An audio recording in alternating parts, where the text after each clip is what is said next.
Hello and welcome. Today we delve into an astonishing story that challenges everything you thought you knew about wartime enemies in American society during World War II. At the Norfolk Naval Base in June of 1943, Nazi prisoners of war encountered a reality far removed from the chaos and racial divisions they had been led to believe existed in America. Imagine a scene where German prisoners, who had fought fiercely in North Africa, are greeted with respect and dignity, where American dock workers, both white and black, work side by side without fear, and where a society at war treats its enemies more like house guests than foes. But what if I told you that these prisoners witnessed not just abundance, but a level of humane treatment and social harmony that contradicts the very propaganda used to demonize America? Could it be true that in one of the most heavily armed nations, prisoners of war received kosher meals, medical care that surpassed expectations, and even shared meals with their captors? Why was the American military so committed to respecting enemy rights, even when German doctrine dictated otherwise? And how did these extraordinary encounters threaten to undermine Nazi ideology from within? All these questions lead to one powerful truth. The story of Norfolk reveals a society so confident in its principles that it refused to mirror the brutality of war. It was a nation where prisoners were treated with dignity, where racial barriers were sometimes broken, and where ordinary Americans simply went about their day, selling newspapers, playing baseball, and working together, while thousands of enemy soldiers looked on in disbelief. In this video, we will trace the remarkable journey from initial capture to the complex reality faced by these prisoners. We will separate fact from fiction, uncovering the true nature of American wartime conduct, an astonishing story of humanity amid conflict. And now the most compelling part begins, right here, right now. So let's step into the heart of this extraordinary chapter in history. On the morning of June 4th in the year 1943, the sprawling Norfolk Naval Base in Virginia was alive with activity, a stark contrast to the dark images propagated by Nazi propaganda. As Unteroffizier Herman Butcher carefully grasped the ship's railing and began to descend the gangplank, he felt the lingering fatigue from his 14-day voyage across the Atlantic Ocean. His legs trembled slightly, a testament to the exhausting journey. Through the faint morning haze, he saw something that challenged everything he had been led to believe about America and its society, something that would remain etched in his memory for years to come. Before him lay a scene of unexpected normalcy and harmony. American dock workers, both white and African American, working side by side with machinery that looked more advanced than anything from his homeland's past. Women dressed in coveralls expertly operated cranes, managing heavy loads with skill and efficiency. Children, unbothered by the presence of military vessels, sold newspapers at the gates of the base, their innocent chatter filling the air. Remarkably, no one fled or showed fear at the sight of enemy uniforms, something that seemed almost surreal to the prisoner. It was a vivid contradiction to the image of chaos and racial division so often depicted in Nazi propaganda. He later recounted this extraordinary moment in his memoir, titled Behind Barbed Wire, published in Germany in 1952, which became one of the most detailed personal accounts of American life experienced by a Nazi prisoner. The Norfolk base itself was an enormous complex, sprawling over 4,300 acres. Its docks extended far beyond the horizon, bustling with activity, cranes loading and unloading dozens of ships simultaneously. In just a single morning, this port managed to handle more tonnage than Hamburg's entire weekly capacity. Such scale was staggering, yet what truly struck the prisoners wasn't just the size, but the ordinary daily life unfolding before their eyes. Unlike the images of war and destruction they had grown up with, here was a society where civilians wandered freely near military installations without fear. Vendors lined the streets, selling coffee and donuts within sight of mighty warships. A brass band played lively tunes at a nearby rally supporting war bonds, stirring patriotic enthusiasm.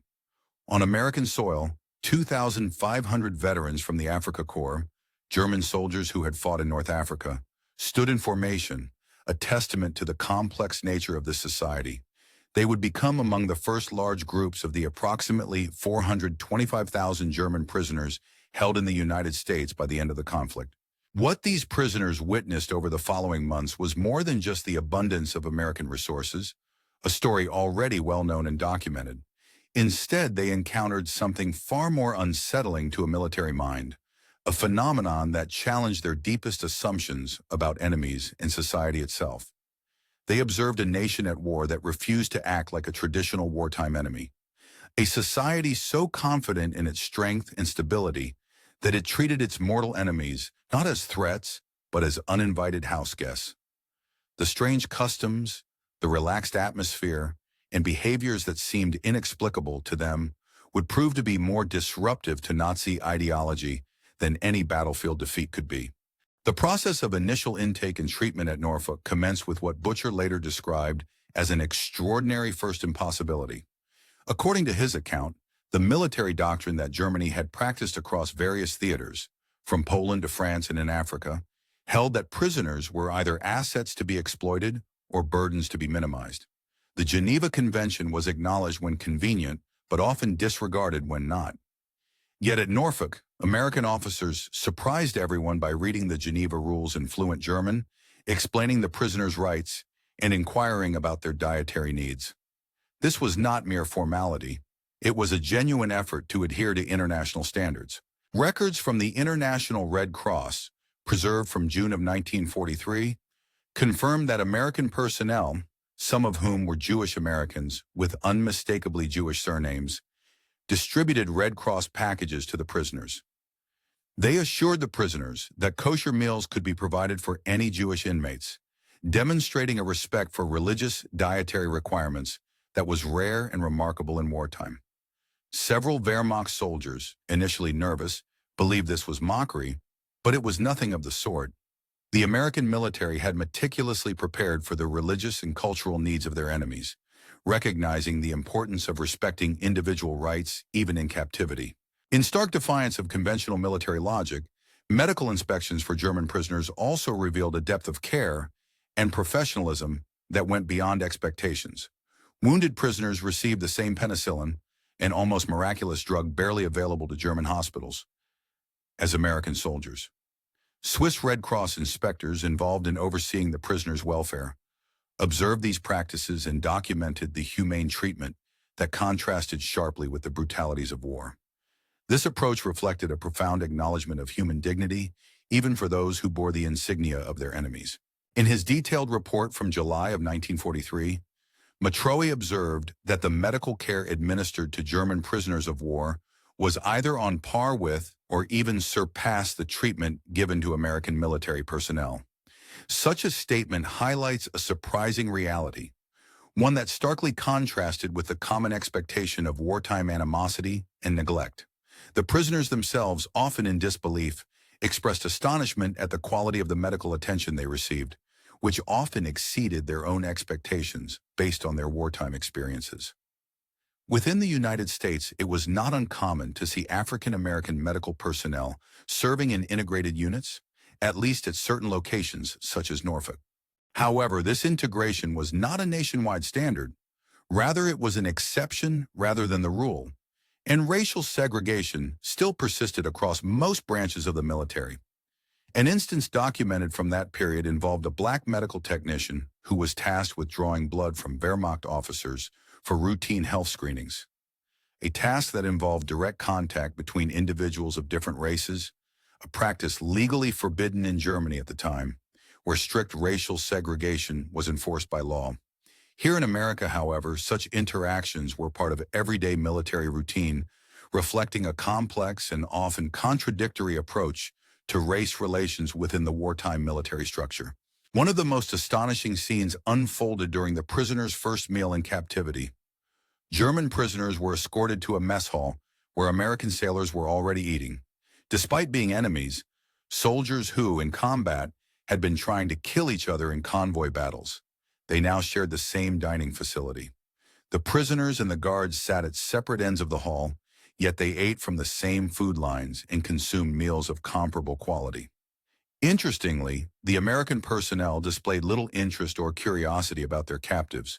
Their attention was largely absorbed by a radio broadcast of a baseball game, a quintessentially American pastime, rather than by the Germans sitting just 50 feet away.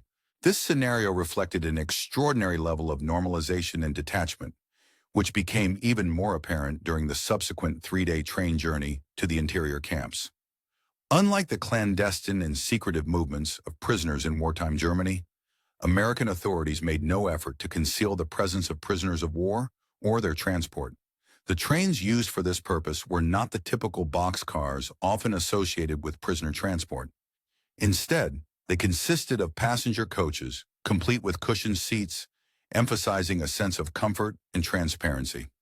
These trains would stop at regular stations along their route, where civilians gathered in large numbers to observe the process, creating a spectacle that was both open and unhidden.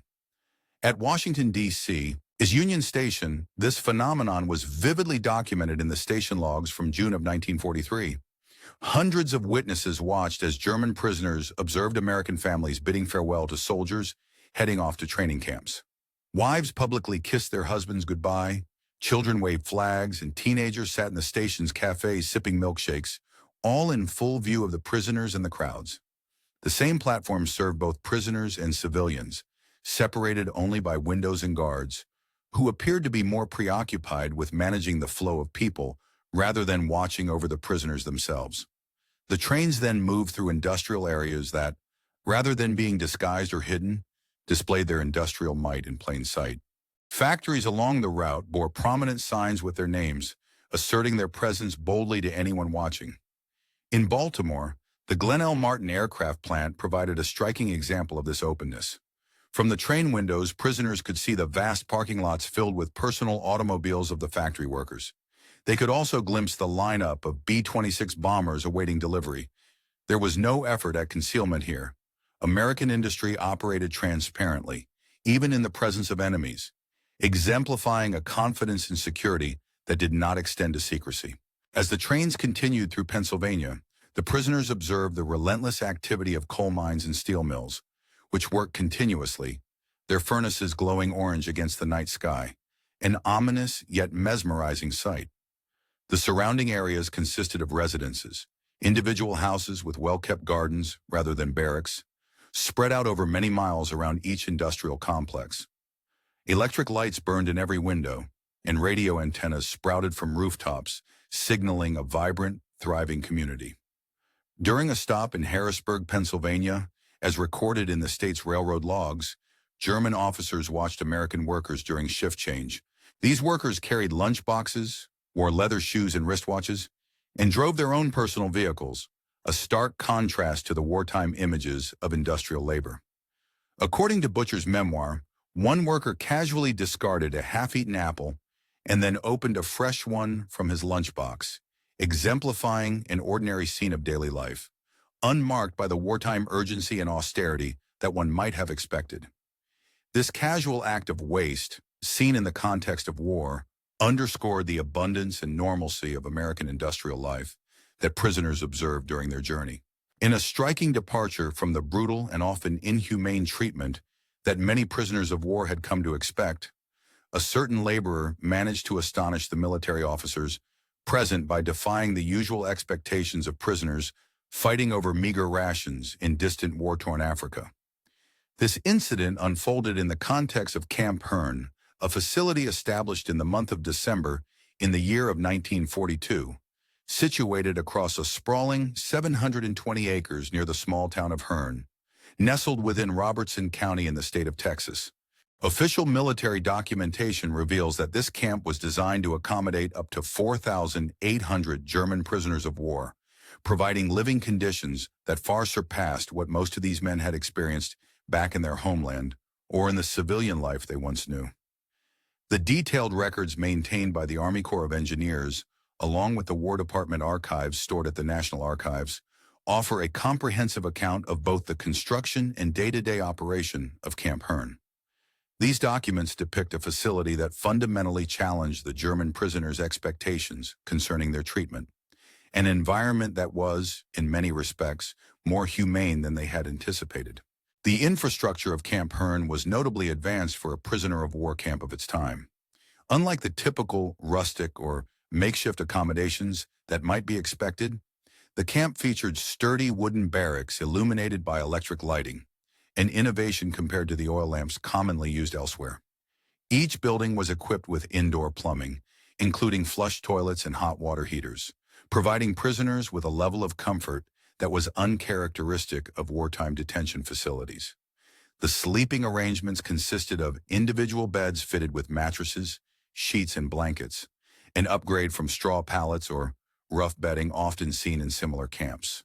Beyond the basic necessities, the camp offered recreational amenities designed to maintain morale and provide a semblance of normalcy. Recreation halls housed ping-pong tables, musical instruments, and libraries, giving prisoners opportunities for leisure and cultural activities. An inspection report from Swiss observer Emil Sandstrom, penned in August of 1943, remarked on the exceptional quality of life at Camp Herne, noting that the living conditions not only exceeded the standards mandated by the Geneva Convention, but also surpassed what many of the prisoners had known during their lives in Germany. The camp's commanding officer, Lieutenant Colonel Cecile Stiles, whose military career is well documented in official archives, made a point of addressing arriving prisoners in their native German language. An educated man, he had studied German at university before the outbreak of hostilities. In his communication, he explained the rules of the camp, but also introduced a groundbreaking concept. Prisoners would be largely self-governing within the camp's confines.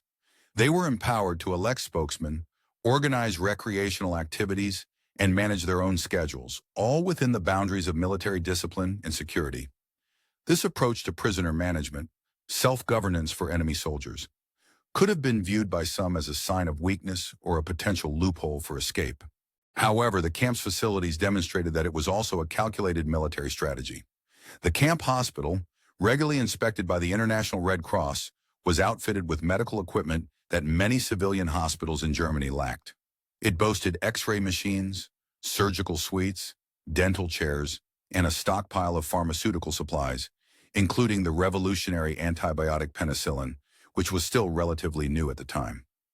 In September of 1943, a prisoner named Georg Gartner, who would later become famous as the last prisoner of war to surrender in the year 1985, developed appendicitis. His treatment was swift and thorough. He received surgery within hours of diagnosis, performed by Captain William Calhoun, a military surgeon from Dallas. Remarkably, German medical staff assisted in the procedure, exemplifying the collaborative atmosphere within the camp's medical services. However, one of the most surprising aspects of Camp Herne was its canteen, a store where prisoners could purchase goods using script earned through voluntary labor. This store offered items such as cigarettes, chocolates, soap, writing materials, musical instruments, and art supplies. The War Department authorized these small-scale sales, believing that providing prisoners with basic comforts would bolster their morale and decrease the likelihood of escape. The records of the Quartermaster Corps document these transactions in detail. The concept of enemy prisoners being allowed to shop, choose their own belongings, and indulge in small luxuries was a radical departure from traditional military thinking, which often viewed prisoners purely as captives or potential threats.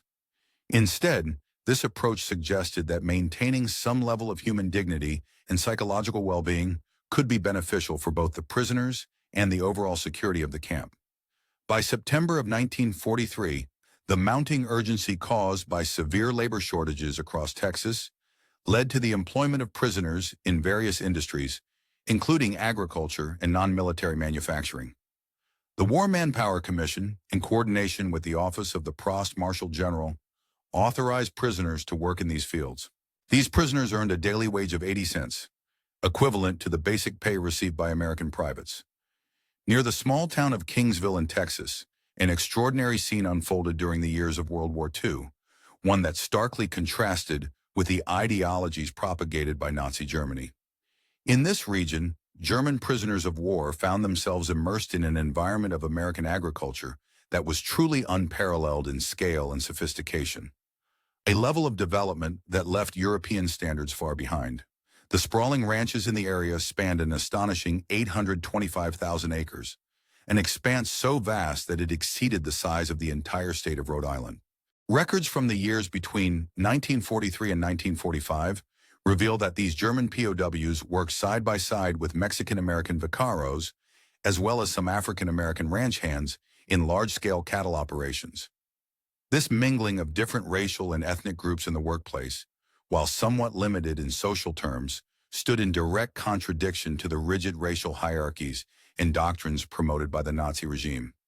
The prisoners themselves documented their own astonishment at the level of mechanization present on these American ranches, expressing their surprise through letters that, despite passing through strict military censorship, conveyed their awe at the technological advances. For example, a single combine harvester was capable of replacing dozens of manual laborers, symbolizing a dramatic leap in agricultural productivity that would have been unimaginable in Europe at the time. Transportation methods also showcased American ingenuity. Instead of horse-drawn wagons, trucks transported crops across vast fields, and even small civilian aircraft were employed to survey cattle herds and identify stray animals. The ranch's foreman, Richard Kleberg Jr., treated the German prisoners of war more like temporary employees than enemies, as evidenced by employment records that show a pragmatic approach to their presence. Throughout Texas, at cotton gins ranging from Taylor to Caldwell and Waller counties, prisoners witnessed processing speeds that would have been deemed impossible by European standards. The Hearn Cotton Oil Mill, which employed POW labor from August 1943 until December 1945, processed more cotton in a single day than German textile mills managed in a month. Remarkably, despite the rigorous work, the prisoners experienced a decidedly humane working environment. They took regular breaks, enjoyed full lunches, and listened to radios while working, an approach that prioritized productivity through good treatment rather than through harsh discipline or brutality. Their observations also revealed that American farmers openly discussed politics, a practice that would have been unthinkable in Nazi Germany. FBI reports, declassified in the 1970s, noted that the German prisoners were profoundly shocked to witness farmers freely criticizing President Roosevelt and openly voicing dissent about government policies without fear of repercussions. One particular incident, well documented, took place on a farm near Bryan, Texas. There, a farmer told a Department of Agriculture inspector to go to hell over a dispute concerning crop allocation. The farmer faced no punishment for his defiance, an act that would have been fatal in Nazi Germany, where strict obedience was enforced. Across the state, local newspapers from towns like Hearn, Bryan, and Temple chronicled German prisoners of war engaging with local civilians in ways that left military personnel astonished. Articles in publications such as the Hearn Democrat, the Bryan Daily Eagle, and the Temple Daily Telegram detailed these social interactions, providing contemporary evidence that the prisoners experienced a level of social integration and cultural exchange that was unexpected. In December of 1943, the Hearn Democrat reported on German POWs participating in supervised Christmas shopping trips, during which they observed a distinctly American teenage culture. Young people gathered at soda fountains and drugstores. Boys and girls mingled freely without adult supervision, and they danced to the sounds of jukeboxes playing jazz and swing music, genres that the Nazi regime considered degenerate, especially due to their association with African-American culture. The prisoners noted that, despite the ongoing war and wartime austerity, American youth dressed fashionably and showed no signs of militarization or wartime austerity in their fashion and behavior. The behavior of American women also left a strong impression on the prisoners. Women were actively involved in driving trucks for the cotton oil mill, operating businesses along Main Street, and supervising male workers in defense plants. At nearby Bryan Army Airfield, part of the Women Air Force Service Pilots Program, female pilots flew military aircraft, an extraordinary development that further underscored the progressive and egalitarian nature of American society during the war years. Military records confirm that these women pilots, known as WASPs, operated aircraft with skill and professionalism, breaking traditional gender roles and demonstrating a remarkable level of independence and capability. All these observations painted a picture of a society markedly different from the one the prisoners had been subjected to in Nazi Germany, one characterized by open discourse, technological advancement, social integration, and gender equality. These experiences, as documented through various records and reports, challenged the prisoners' preconceived notions and highlighted the stark contrast between the oppressive Nazi regime and the democratic, inclusive spirit of America during a time of global conflict. During the tumultuous years of 1943 and 1944, a covert but highly organized effort was underway at Camp Hearn, nestled in the heart of Robertson County, to manage and influence the German prisoners of war held there. These prisoners, designated as PWs, an abbreviation for prisoners of war, were not confined solely within the barbed wire fences, but also became part of the surrounding community's fabric, as their presence was acknowledged and even welcomed in local institutions. For instance, churches across Robertson County took the initiative to invite German prisoners to attend their religious services, viewing such gestures as a bridge between the captives and the local populace. Records from prominent congregations, including the First Baptist Church of Hearn, First Methodist Church, and St. Mary's Catholic Church, explicitly document the attendance of German prisoners at their worship gatherings. On Christmas Eve of 1943, an edition of the Hearn Democrat newspaper reported that these prisoners participated in Christmas services across multiple churches, happily sitting among the congregation members, many of whom had sons serving overseas in the war. Remarkably, no incidents or disturbances were reported during these gatherings, reflecting a period of relative calm and controlled integration. By the beginning of the year 1944, the scope of the camp's activities had expanded far beyond simple detention. The Special Projects Division of the Office of the Prost Marshal General had established highly sophisticated educational initiatives within Camp Hearn, aimed at re-educating and reshaping the prisoners' ideological perspectives. Declassified documents from Record Group 389, held at the National Archives, revealed the extensive nature of this clandestine program, which prisoners themselves only perceived as voluntary education. The camp's library, initially stocked with around 500 books generously donated by local citizens of Hearn, experienced exponential growth, ultimately expanding to encompass over 5,000 volumes by August of that year. The United States effort to provide reading material was further bolstered by the Books for Prisoners program run by the American Library Association. This initiative supplied a diverse array of texts, including works by German authors who had been banned by the Nazi regime, such as Thomas Mann's The Magic Mountain, and works by Erich Maria Remarque, notably All Quiet on the Western Front. Also included were writings by Jewish authors like Lion Feuchtwanger, giving prisoners access to literature that, under Nazi rule, could have meant death for possessing. This literary collection provided a window into liberal and democratic ideas, offering prisoners the chance to explore ideas and perspectives suppressed in their homeland. In addition to the literary initiatives, educational opportunities were extended through correspondence courses provided by Sam Houston State Teachers College, now known as Sam Houston State University. College records indicate that between 1944 and 1945, approximately 340 German prisoners of war enrolled in various courses. These included subjects such as English language, American history, mathematics, and agricultural sciences.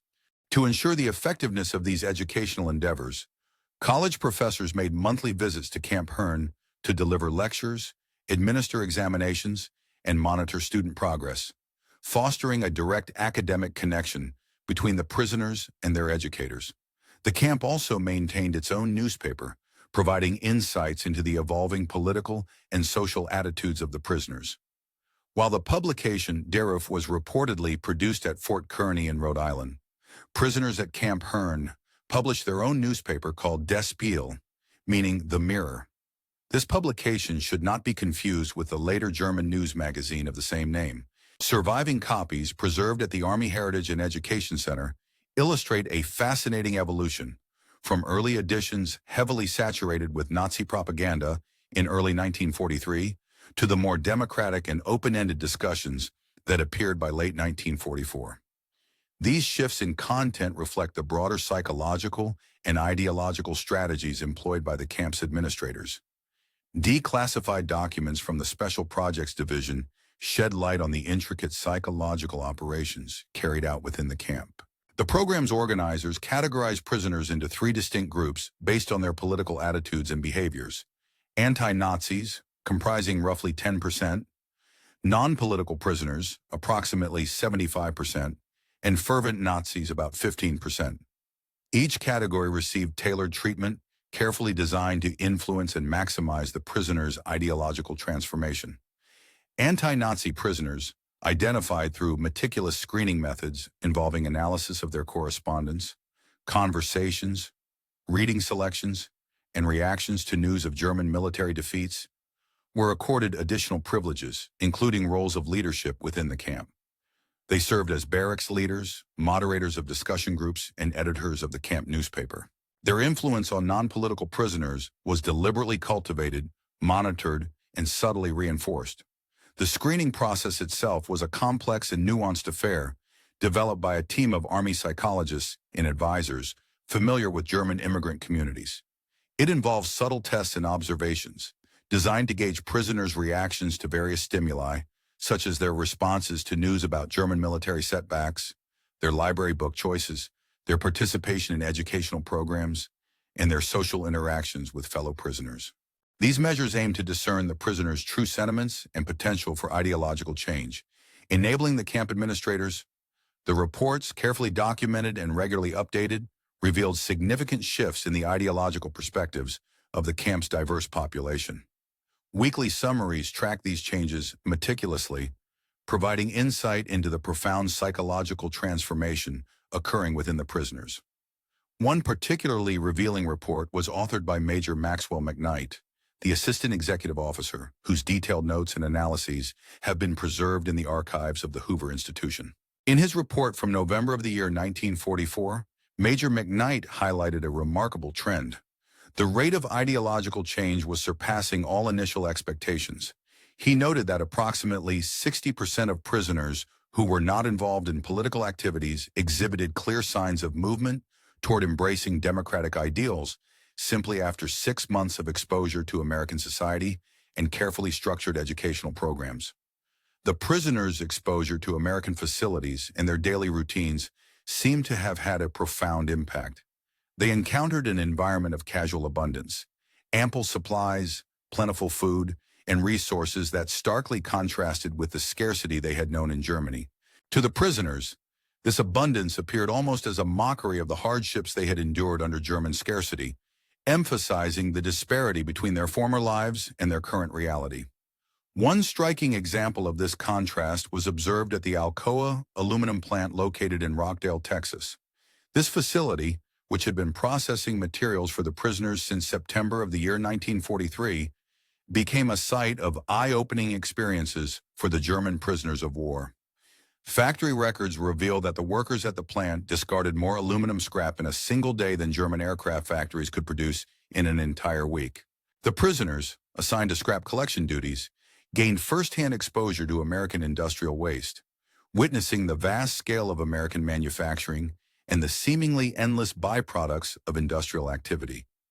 The psychological shock was even more profound at food processing plants, where the disparity between American abundance and German hardship was vividly apparent.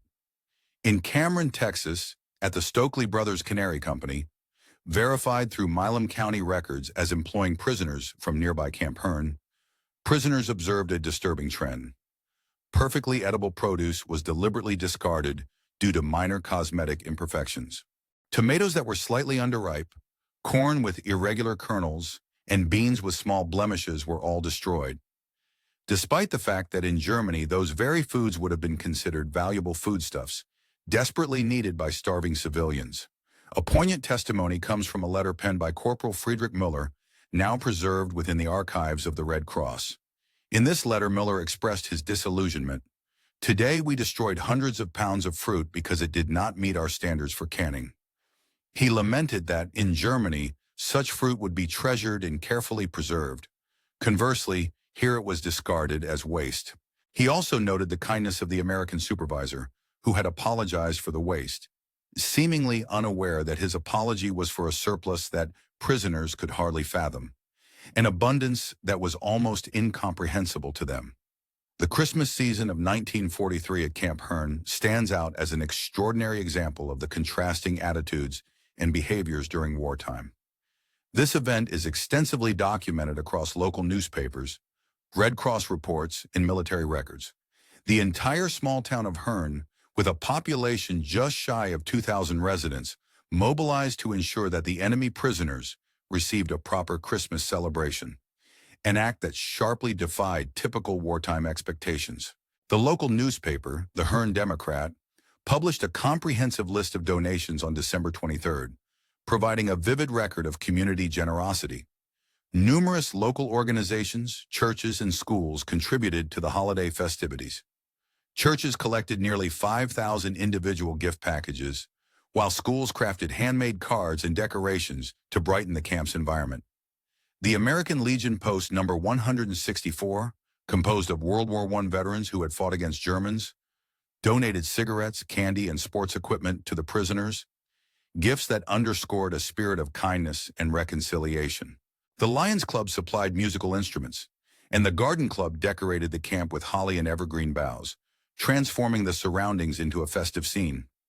At the heart of the celebration was the camp Christmas tree, a towering 30-foot evergreen placed prominently in the main compound, beautifully decorated with electric lights that burned continuously throughout the holiday period. Records from the camp's quartermaster revealed that the electricity consumption for these decorations exceeded the total power used by many small German villages for all their needs, illustrating the extraordinary scale of the display. Such a spectacle, with its shimmering lights and festive atmosphere, would have been unthinkable in wartime Germany, where austerity and strict rationing, reignited by war, often suppressed such displays of excess. Furthermore, local churches extended their goodwill by organizing Christmas concerts performed in the German language, fostering a sense of community and cultural connection. The First Methodist Church Choir, under the direction of Mrs. Sarah Patterson, whose son was serving in Italy, learned traditional German Christmas carols phonetically, aiming to bring comfort and familiarity to the prisoners through music. This gesture of cultural sensitivity and compassion stood in stark contrast to the complex and often contradictory social dynamics observed within American military camps during World War II, reveal a multifaceted reality that defied simple narratives of racial and ideological division. One notable aspect was the stark contrast between official propaganda and the lived experiences of both prisoners and guards, which often exposed the internal inconsistencies of wartime racial hierarchies and prejudices. For instance, the food served during the holiday season at military camps offers a vivid illustration of the disparities in morale and resource allocation. According to detailed records kept by quartermasters, the Christmas feast prepared for prisoners included a variety of richly calorie-dense foods such as roast turkey, with each individual receiving about 1 pound, along with ham, candied sweet potatoes, green beans, cornbread stuffing, cranberry sauce, mince pie, apple pie, and ice cream. To accompany this feast, beer was provided for the enlisted personnel, while officers were served California wine. The total caloric content of the meal approached approximately 5,000 calories per person, a substantial amount designed to sustain the prisoners during their captivity and serve as a form of psychological comfort amid the hardships of imprisonment. In stark contrast, the daily rations for German civilians, when they were available, supplied merely around 1,200 calories, less than a quarter of what the prisoners received during their special holiday meal. This discrepancy underscores the uneven distribution of resources and hints at underlying social divisions and priorities, even within the context of wartime hardship. Meanwhile, the experience of German prisoners of war, POWs, working in Texas, exposed them to American racial dynamics that challenged both Nazi propaganda's portrayal of racial superiority and the idealized reputation of American democracy. Military reports and contemporary newspaper accounts reveal that the racial hierarchy in the United States was far more complicated than the propaganda suggested. For example, at Camp Herne, soldiers from the segregated 359th Infantry Regiment, primarily African-American men, were occasionally tasked with guard duty, a role that placed them in authority over their German captives. German prisoners, influenced by Nazi racial ideology, often expressed a desire to transfer away from these guards, refusing to submit to the authority of black soldiers. These requests, however, were consistently denied by the camp administration, which maintained strict segregation policies. In a December 1943 report, Lieutenant Colonel Stiles documented that objections from German prisoners regarding their Negro guards were noted and deliberately ignored, reflecting the official stance on racial separation within the camp. Yet the prisoners also became witnesses to the contradictions inherent in segregation. They observed that in some instances, they could dine in restaurants that refused service to the black guards, and in certain movie theaters, they were permitted to attend but could not sit in the main sections designated for white patrons. These observations revealed that in some contexts, African Americans experienced more social freedom than the German prisoners, who found themselves limited by both Nazi racial doctrines and American social practices. This paradox, being treated more favorably in certain social situations than some American citizens, challenged the ideological certainties held by both sides. The German prisoners, while enemies of the United States, encountered environments where racial hierarchies did not always align with the Nazi worldview, especially during their labor in agricultural settings documented by the Farm Security Administration. These prisoners worked alongside Mexican American and African American laborers, sharing tasks that prioritized productivity over racial distinctions. The efficiency of these mixed-race work crews, when focused on specific tasks rather than racial identities, directly contradicted Nazi theories that racial purity was synonymous with superior productivity. Evidence from the field shows German POWs picking cotton alongside black workers who consistently outperformed them, thereby undermining the Nazi doctrine of racial superiority through tangible, observable results. Several illustrative cases highlight the profound personal transformations experienced by German prisoners in America. One of the most well-documented was Herman Butcher, who arrived at Camp Hearn in June of 1943 as a committed Nazi supporter. His memoir recounts a gradual ideological unraveling over time, culminating during the Christmas of 1943, when the camp's residents, both prisoners and guards, experienced a moment of unexpected humanity. During this period, local residents brought gifts to the prisoners, an act of kindness that profoundly impacted Butcher. Reflecting on this, he noted, "These people, whose sons we had tried to kill, gave us gifts. Their kindness was not a sign of weakness, but of strength, a confidence that victory had already been secured, not only in the war, but in the peace that would follow, signaling a deep internal shift in his perspective." Later in life, Herman Butcher immigrated to the United States in 1953, became a naturalized citizen in 1958, and built a career as an engineer for General Motors, working diligently until his retirement, thus exemplifying how personal experiences during wartime could catalyze profound ideological change and integration into American society. Another remarkable case was that of Georg Gartner, who escaped from Camp Deming in New Mexico in September of 1945. For the next 40 years, in the course of his life story, he eventually married an American woman, settled into family life, and took up employment as a tennis instructor in California.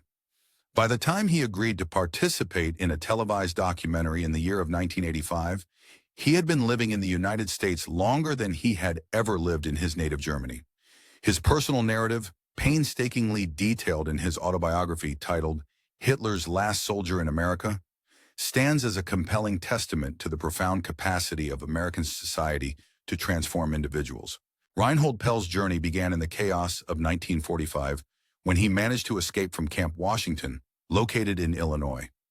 His departure was motivated not by direct maltreatment or cruelty, but by a sense of boredom and an insatiable curiosity about American life and its promises. According to the detailed account he provides in his memoir, titled Enemies Are Human, Pell resided illegally within the city of Chicago for a period spanning 7 years.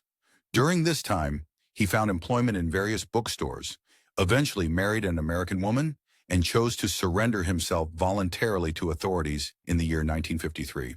An investigation conducted by the Federal Bureau of Investigation confirmed that his only legal infraction was that of illegal entry into the country. He had committed no other criminal acts. After a series of legal proceedings, he was granted U.S. citizenship in 1959.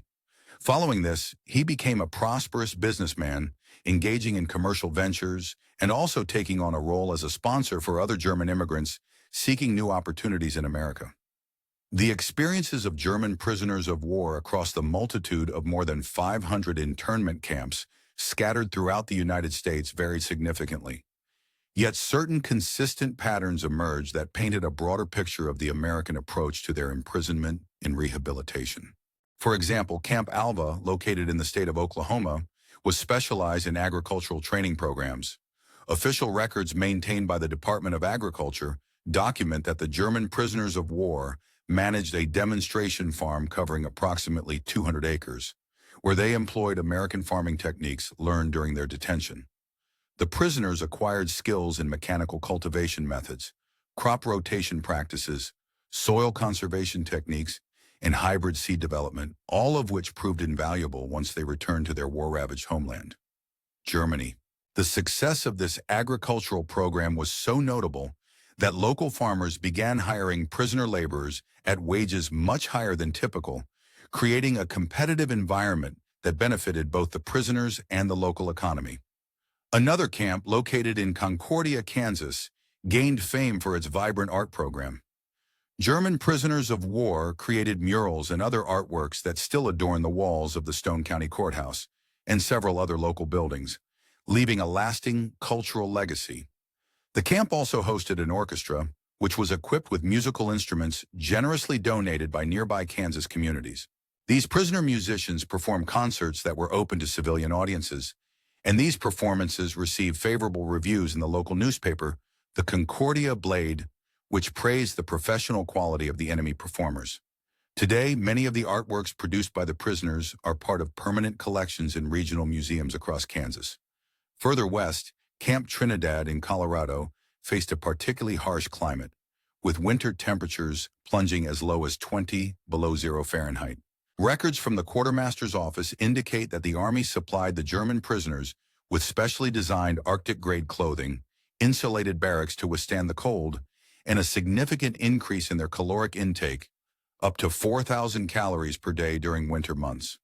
Swiss military inspector André Poncho, who visited the camp in February of 1944, remarked that German prisoners at Trinidad are afforded better winter provisions than Wehrmacht troops on the Eastern Front, a statement based on prisoners' own admissions.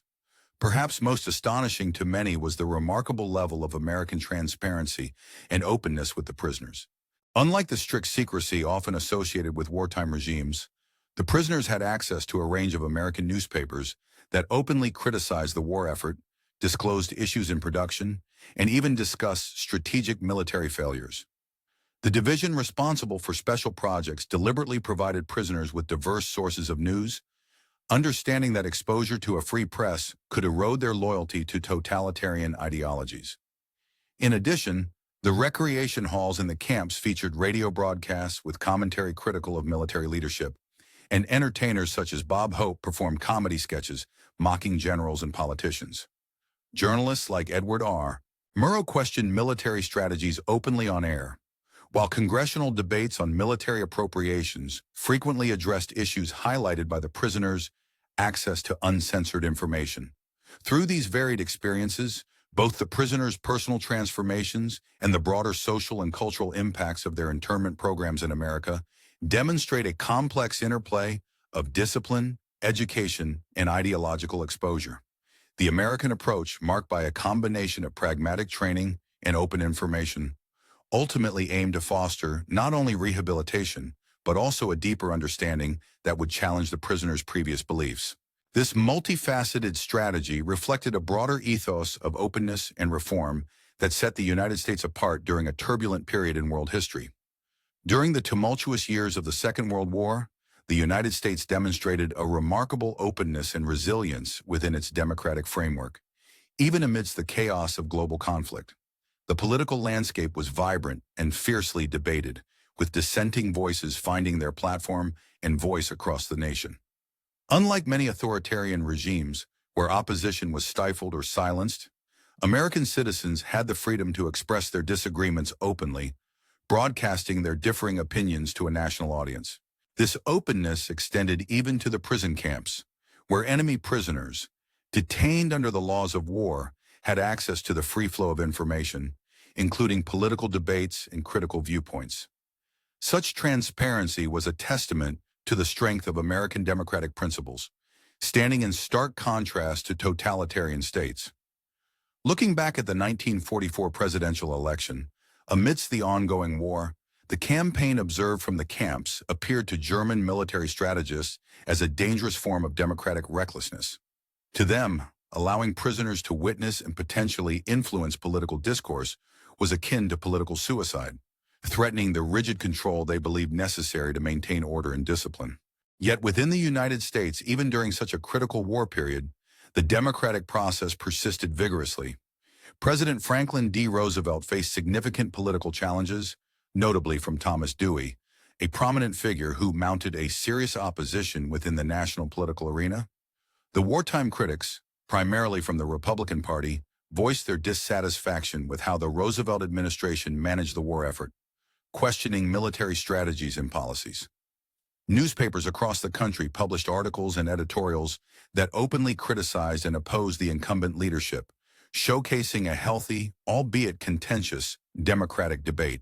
Despite the sharp disagreements and the mockery from political cartoons that often ridiculed the commander-in-chief, the United States war effort did not falter. On the contrary, it continued to grow stronger, bolstered by this very engagement and open debate. These instances of discord, rather than undermining American unity, highlighted the resilience and robustness of its democratic institutions. They demonstrated that a nation committed to free expression could withstand internal disagreements and emerge more unified in purpose, fundamentally challenging the assumptions of authoritarian regimes that viewed dissent as a threat to stability. The international community, through the reports of the International Red Cross, provided an impartial perspective on the conditions within American prisoner of war camps. These reports, accessible in archives maintained by the International Committee of the Red Cross in Geneva, consistently praised the American camps for exceeding the minimum standards outlined in the Geneva Conventions. These assessments were critical, serving as a neutral verification of the humane treatment and conditions of prisoners held in the United States. For instance, Inspector Guy Metro, in his comprehensive report published in August of 1944, explicitly stated that American camps surpassed treaty requirements across all evaluated categories. The reports highlighted that food rations provided to prisoners were not only adequate, but often equaled or even exceeded the nutrition levels given to American military personnel. Medical care within these camps was described as comparable to that of American military hospitals, ensuring prisoners received proper treatment. Moreover, the educational and recreational opportunities offered to prisoners went far beyond what was typically available in many American military training facilities, emphasizing a humane and respectful approach to detention. Specific findings from the inspection of Camp Hearn underscored these high standards. The camp's caloric provisions ranged from 3,300 to 3,800 calories daily, a significant surpassing of the Geneva Convention's minimum requirement of 2,000 calories. Living conditions were also exemplary, with each prisoner allocated approximately 40 square feet, far above the convention's stipulated 27 square feet per person. The camp's medical staff adhered to the convention's recommendation of one doctor for every 500 prisoners, in contrast to the minimum 1 per 1,000, ensuring better healthcare coverage. Recreational activities, including organized sports, libraries, and educational programs, further demonstrated the commitment to humane treatment, fulfilling and exceeding the convention's standards for adequate recreation. Emil Sandstrom, an inspector, expressed a favorable view of American camps, comparing them positively to those of other nations he had inspected, including facilities in Canada, Britain, and Australia. His conclusion was clear. American detention camps offered superior conditions, not merely in terms of material provisions, but also in their underlying philosophical approach. The Americans treated prisoners as temporarily displaced persons deserving humane treatment, rather than as enemies to be subdued. This humane approach extended beyond the camps into the broader industrial and economic domains. Prisoners working in American factories, particularly those at the Lohner Steel Plant in Daingerfield, Texas, revolutionized the understanding of industrial efficiency and motivation. During the years from 1944 to 1945, prisoners from Camp Hearn contributed significantly to the plant's production output, which astonishingly surpassed the entire annual industrial output of the Ruhr Valley region in Germany prior to the Allied bombing campaigns. The secret to this remarkable productivity was not merely the advanced machinery, but the intense motivation and morale among the workers. Records from the company reveal a culture of competition, with workers vying for production bonuses, offering suggestions for improving efficiency, and taking pride in their work. The production charts. In the aftermath of World War II, the American military and civilian authorities undertook comprehensive efforts not merely to repatriate prisoners of war, but also to lay the groundwork for a fundamentally transformed post-war Germany. This process, meticulously documented in occupation planning records, went far beyond the simple act of returning prisoners to a shattered homeland. It embodied an extensive strategy aimed at fostering democratic principles and rebuilding a nation from the ruins of conflict. Initially, the War Department launched Project Paperclip, primarily aimed at recruiting scientists, but the scope of the enterprise quickly expanded. Broader programs emerged designed specifically to prepare prisoners of war, POWs, for roles as future leaders capable of guiding Germany toward democracy. These initiatives included a wide array of training courses in civil administration, which equipped the POWs with the skills necessary to manage cities devastated by war and to oversee reconstruction efforts. The programs aimed to transform individuals with prior military or industrial backgrounds into civic leaders who could participate in rebuilding democratic institutions. Training in agriculture became a priority, emphasizing the urgent need to secure food supplies for a population ravaged by starvation and deprivation. Medical personnel among the prisoners were trained in public health techniques, focusing on epidemic prevention and the containment of disease outbreaks, an essential component in stabilizing post-war communities. Engineers, meanwhile, studied infrastructure reconstruction, preparing to repair the damaged transportation, water, and energy systems crucial for economic recovery. Recognizing that leadership development was vital, the Special Projects Division identified promising candidates among the prisoners, those with potential to become democratic leaders, and provided them with additional training in governance, administrative procedures, and political management. These educational endeavors are well documented in reports from the Office of the Surgeon General and other military archives, illustrating the broad scope of efforts undertaken. By May of the year 1945, approximately 31,000 prisoners of war had enrolled in vocational training programs. 18,000 studied English, 12,000 engaged in agricultural courses, over 8,000 participated in technical training, and about 1,200 received instruction in business administration.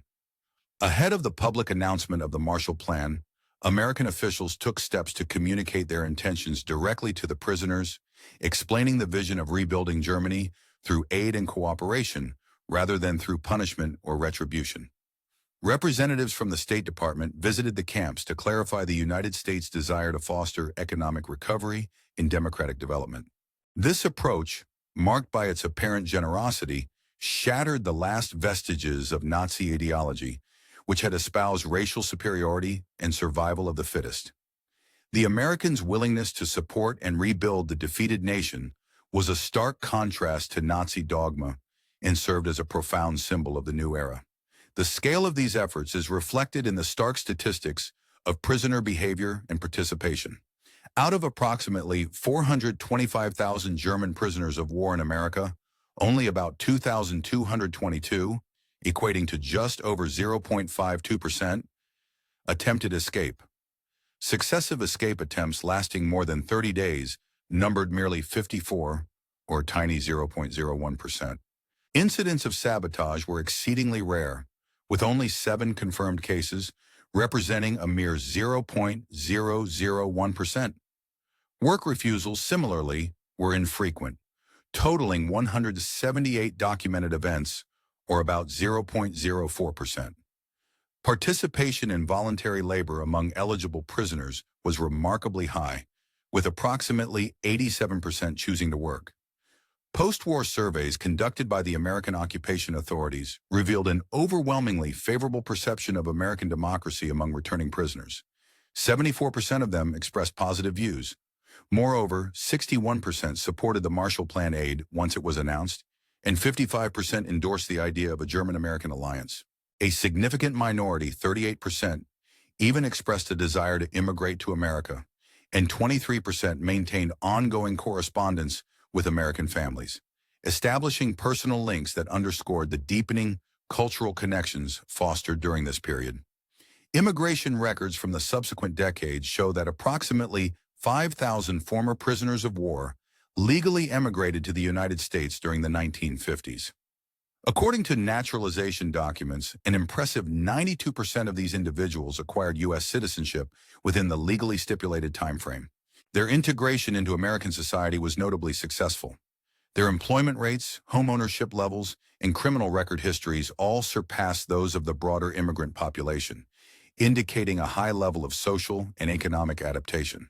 The influence of these returned prisoners of war on West Germany's post-war reconstruction is thoroughly documented in occupation records and German archives. Many former POWs assumed prominent roles in shaping the new democratic order. 48 became members of the Bundestag, the German federal parliament, and 312 served as mayors or city councilors, actively participating in local governance. In the agricultural sector, over 1,800 worked to modernize farming practices, while more than 2,341 taught in the newly re-established schools, contributing to the nation's educational revival. Thousands of others managed businesses, employing American methods and principles, thus catalyzing economic reform. One notable figure, Hans Georg von Studnitz. In examining the ways different peoples from diverse backgrounds have come together through cooperation, one can truly appreciate the remarkable transformation that can occur when understanding and humanity take precedence over prejudice and conflict. We have glimpsed a future where such harmony is not only possible but actively realized, demonstrating that peace and reconciliation are achievable even after prolonged periods of hostility. This hopeful perspective has persisted beyond the closing of Camp Hearn in December of 1945, as the bonds formed there endured through decades, illustrating the enduring power of human connection. The Hearn Heritage League has worked diligently to preserve these historic links by maintaining extensive archives that contain correspondence from former prisoners of war, a staggering collection that spans over 4 decades. These personal letters, especially those exchanged during the Christmas seasons until the last known prisoner passed away in the year 2001, serve as tangible evidence of a sustained and profound transformation. These writings reflect not fleeting influence, but a deep-rooted change that evolved gradually over time, revealing how individuals who once were enemies came to see each other through new eyes. In 1984, coinciding with the milestone of the 40th anniversary of D-Day, a significant reunion took place in Texas, bringing together 50 former German prisoners of war from Camp Hearn. This gathering was so meaningful that it received extensive coverage from the local newspaper, the Hearn Democrat, which highlighted the emotional and historic significance of the event. During the reunion, many former enemies crossed the boundaries of past animosity, embracing those who once guarded them with warmth and acceptance. Veterans of the Wehrmacht, the German army, laid flowers at the American Legion Memorial, symbolizing respect and acknowledgement of shared humanity beyond ideological differences. Fritz Zimmermann, speaking on behalf of the group, articulated the profound shift that had taken place in their perceptions. He remarked, "We came here as enemies, believing in racial superiority and the destiny of our nations, but we left as friends, understanding that democracy's chaos is its greatest strength, and that diversity does not weaken, but rather enriches unity." Such sentiments echo the extensive scholarly work that has documented the German prisoners' experience in America, emphasizing the remarkable capacity for ideological transformation when individuals are exposed to the realities of democracy and human kindness. Numerous academic works underpin this narrative of change, drawing on archives, interviews, and government records to substantiate the scope and success of this process.